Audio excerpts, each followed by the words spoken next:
Welcome back to COVID-19 Franchise Leaders Respond. I'm your host, Red Boswell, president of IFPG, and we are joined today by Jackie Bondanza. Jackie is the president of Hounds Town, USA, a hot new pet. Well, I'll let her tell you all about it. Jackie, thanks for joining us today.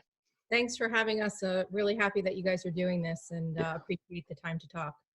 Appreciate you. How is the family? How are you and your team doing through this time of uncertainty? Well, it certainly is a time of uncertainty, but we're all faring pretty well.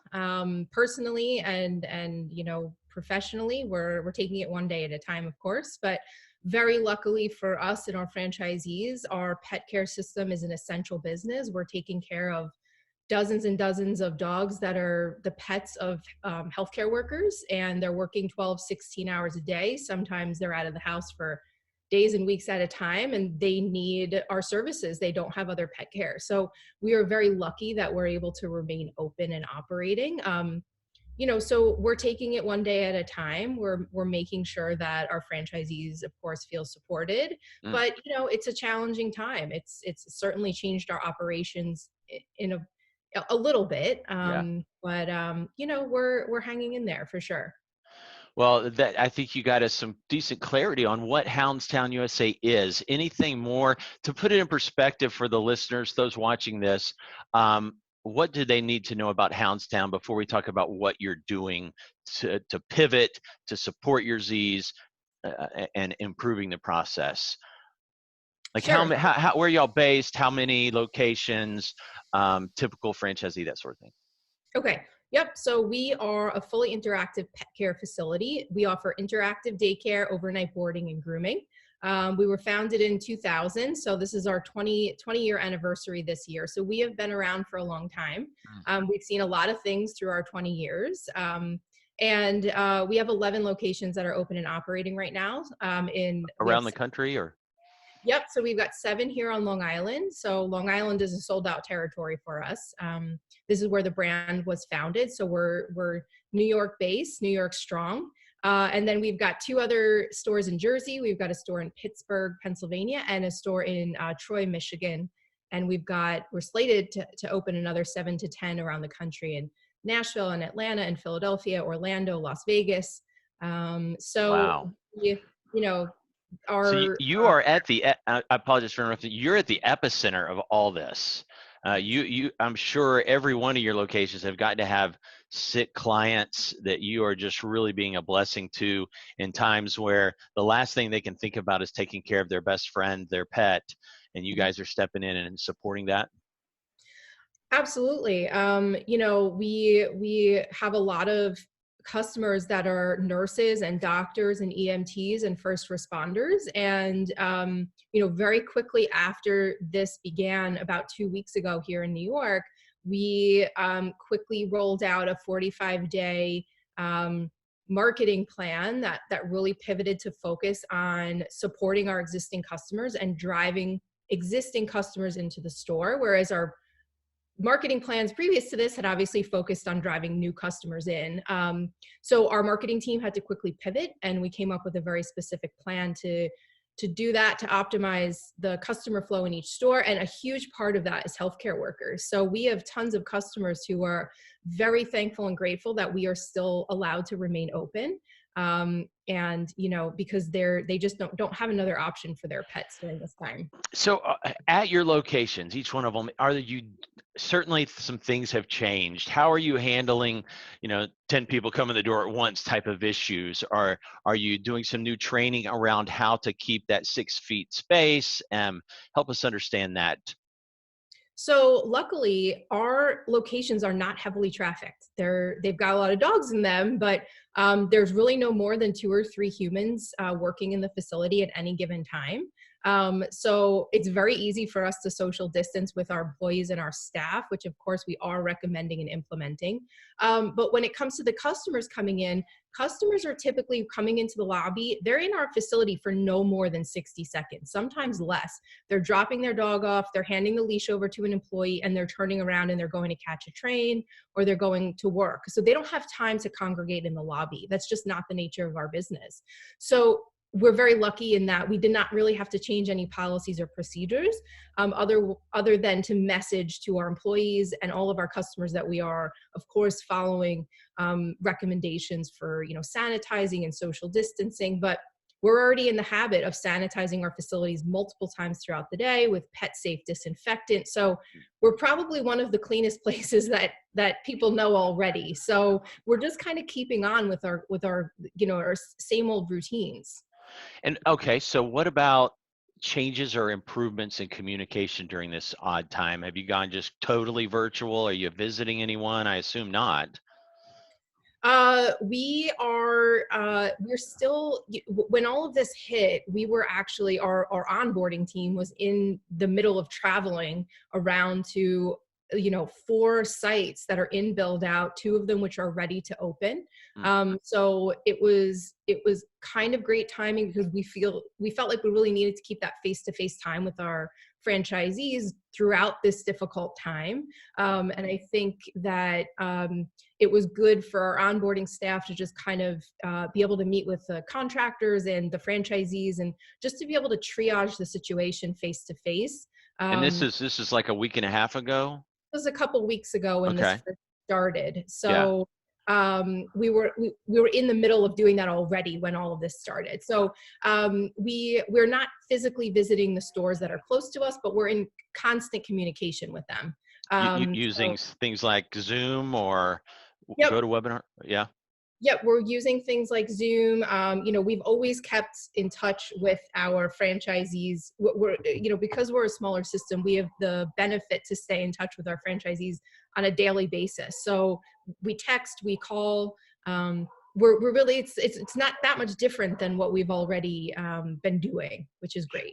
Yes. And are there any new I'm just throwing this out, any new services, any new offerings, anything new you're doing during this time to help your franchisees, number one, maintain revenue if that is a need that you're struggling with, and number two, maybe support the the clients themselves in a different way? Anything like that you can share? Yep. So we rolled out a 45-day, essentially, we call it just a COVID-19 marketing plan that's really focusing on driving customers into the store. We're offering certain specials and discounts. We rolled out a healthcare worker specific special. We're charging $19 per day and offering 19% off play packages, 19% off regular boarding prices for anybody that's an essential healthcare worker. Just to ease the burden, the financial burden on them. And really, it's not about the money. It's just about offering a layer of support to them. And Right. we have had customers that are nurses and come in and say, we don't want to take the discount. We want to support you back. And, we're willing to pay full price, so there's a lot of really human and just really nice things going on in between customers too. And what's been really great is some of our customers that are not healthcare workers are actually calling us and saying, can we pay for, this other dog that's in my dog's play group? I know his mom is a nurse. I want to pay for them for a day of daycare. Those little things are, this is what people are doing in our facilities, and it's really heartwarming. So I think we're really, we led with this marketing plan that does provide discounts to all of our customers. But it's really led by the healthcare worker special. That is so encouraging and very heartwarming to hear stories like that. It brings a tear to your eye to hear people reaching out and caring, not being selfish, stepping up, and especially supporting those on the front lines. Yep. Outstanding. Thank you for sharing that. How about franchisees overcoming adversity? Any of them, any stories you could share, examples of other ways that your team is going above and beyond? Well, we have kind of a triage team here at corporate, and what we did when this first all began was to create a line of communication, a daily line of communication. So we do almost like a daily briefing. We have our operations manager in charge of being kind of the communications director for our brand and for collecting and gathering any information or data that would be of importance to the franchisee, whether it's updates on the stimulus package or any other type of relief funds, or we're also providing other resources for our franchisees to use to ask for relief for mortgage payments and rent, utilities. So we're doing that. But I think and to speak to the other side of the other side of your question about franchisees that are overcoming adversity, this is an extremely challenging time. By no means is this really a success story for anyone, but I think that on the other side of this, we have the opportunity to come out stronger than ever. And I think we've seen a lot of hope in that through some of our existing franchisees, like our franchisee in Pittsburgh. And unfortunately, we don't like to see our competitors close, right? It's not, I don't like to see any business close, no matter if they're a competitor or not, but it's just the reality that some of these other pet care facilities are closing temporarily. We have the opportunity to host some of their customers who still need pet care services. So in our Pittsburgh location, we've rolled out a marketing plan to try and gather and service some of those customers as these other pet care facilities close. So we've had several new customers this week and new dogs come into our facilities. So that's a huge sign to us that people still need us. If we have new dogs coming to us every week through this, we need to stay open for them. So that is Absolutely. what it's You would be a critical service, you know. So many folks would not think that way, but you absolutely are. Our pets are our children in so many cases, and especially for those frontliners that you're servicing. I was a pet franchisor. I founded a pet franchise some 2 decades ago almost, and when we went through 9/11, we were needed more than ever. And whenever just like you said, we had competitors that were really struggling and many times going out of business, but we had already built a friendship before the adversity with our competitors. Now, they were a little leery of us at times, but we reached out to them and did our best to build a friendship like that, maybe refer them someone who's in their area more than ours.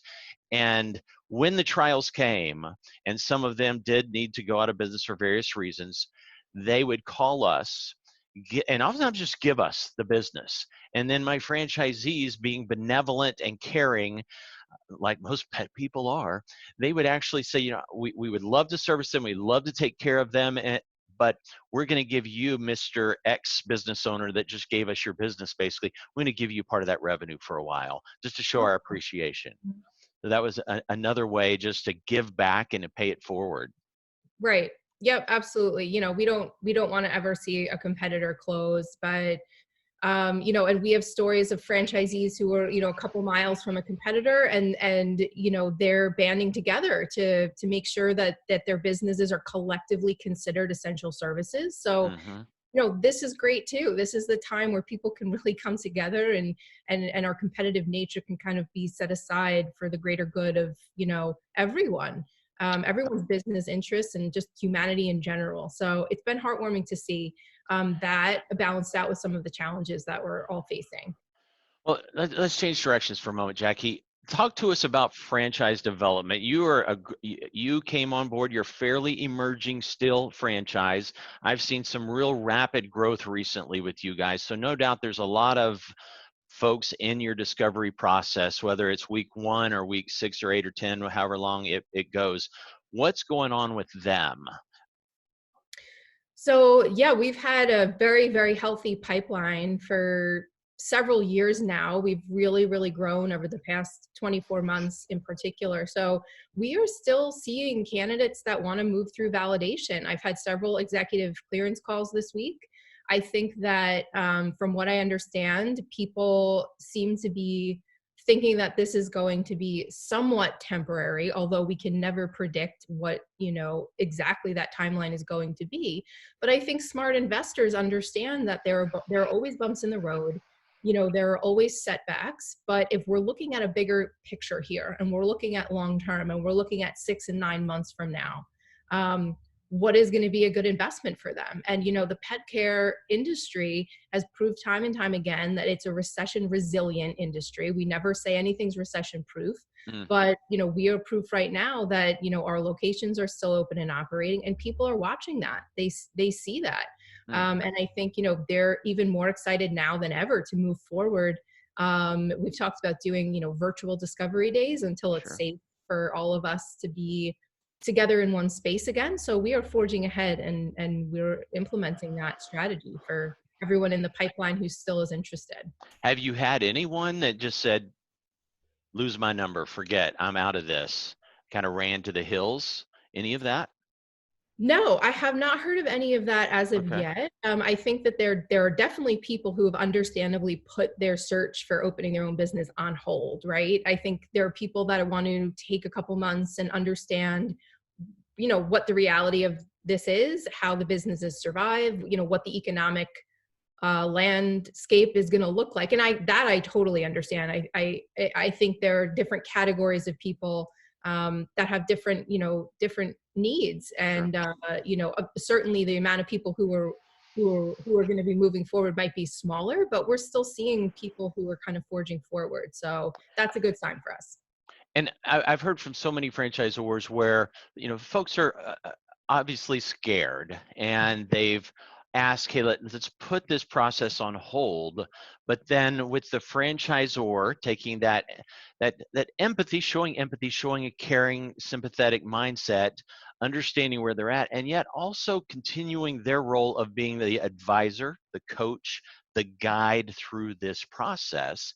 And throwing out the idea that rather than pause, you're at home, you have time, no one's buying anything today. Why not continue your education process now more than ever? And again, you're not going to buy until you're ready. But why not? Our franchisees in some cases have more time right now. You have more time. What would it hurt? And that way you will be ready. When you're ready and the market's ready and things have bounced back to a reasonable level and pent up demand in the marketplace has come, you'll be ready, maybe even halfway through opening. It sounds like that's kind of the process you're taking, empathy, but also guiding. Absolutely. We don't feel like we should completely stop our franchise development. We have made adjustments to, you know, certain parts of the process, but I absolutely agree that our education process should continue, and we never want to pressure anybody into, you know, buying a franchise or investing in this until they're absolutely ready. That's always been our philosophy. So while we may see a slight slowdown, which is of course understandable, we're anticipating, you know, that in 3, 6, 9 months from now, we want to be ready and poised for, you know, the many people that are going to be ready to invest in themselves and in opening their own business. It's something similar to what we saw after the events of, you know, the market crash of 2006 and 2007, which we, you know, survived and lived through and kind of thrived through, honestly. So, you know, it's a hard time right now. We're definitely taking steps to kind of hunker down and ride it out, as I'm sure most other companies are. But we're looking to the future in a very positive way. And that is certainly part of our strategy, is to remain in the game for sure. What about funding? So you're a pretty significant investment. Do you see a, a bit of a pivot as we continue to use that word over and over, pivot? Are you seeing changes in where the funds are coming from with the massive new stimulus that's coming towards us now?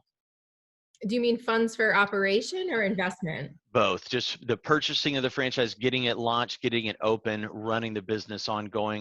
You know, there's the 401k option, which seems to be diminishing considerably with the market as of late, but then you've got all this new SBA money that's beginning to flood the market. You see folks going a lot more towards the SBA loans rather than the funding, or maybe your team is doing a lot more home equity. How's that look for you?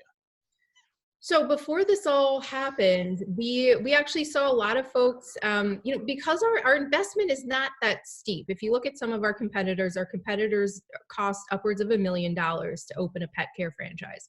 Ours is on average about $300,000. So we are already fairly affordable comparatively. So what we've seen most of our franchisees in the system do as of as of now is use a combination either of their own funds. They either have the cash to do it themselves, or they're doing half and half. They're doing half cash themselves, half a 401k rollover, or half cash themselves and an SBA loan. So I see, and hopefully I'm right, that after we get through the flood of people who are applying for the SBA disaster relief loans, that in a couple of months, the SBA will continue to support our business, Hounds Town, and be able to approve loans from for those candidates who are qualified, just as we've been doing for the past 2 years. So not seeing that change too much, but of course we don't know what the next couple months are going to hold. Excellent. Jackie, what closing thoughts, advice, encouragement do you have for other franchisors out there that are just trying to make it through this? Look, it's hard. It's like emotional ping pong some days. 1 hour everything is fine, and the next hour it's you're triaging a franchisee who's having an emotional breakdown over this. I mean, it's not easy. It's just, but my personal advice is to just remain steadfast, remain as unemotional as possible while still having as much empathy as you possibly can for people. But I think people are relying on us to make smart business decisions, and especially in the pet care industry, it's a very emotional business to begin with. So I have worked really hard to just take out the emotion from what the franchisees are kind of they take out their emotion and take out my emotion and say, what is the best strategy for this brand and this business and their business to get us through this? And what that means for me is sometimes just taking a step back for an hour and just giving or sleeping on something and waking up in the morning and just being really careful about not overreacting or reacting too quickly to something. And that's it. That's the Hey, best. that's a great advice. Simple wisdom, Jackie. Thank you. Guys, we've been joined today by Jackie Bondanza, the president of Hounds Town, USA. We thank you, Jackie. We thank you guys for listening to a franchise leader responds, their advice, their wisdom. See you on the next episode of Franchise Leaders Respond to COVID-19. Thank you. Thanks.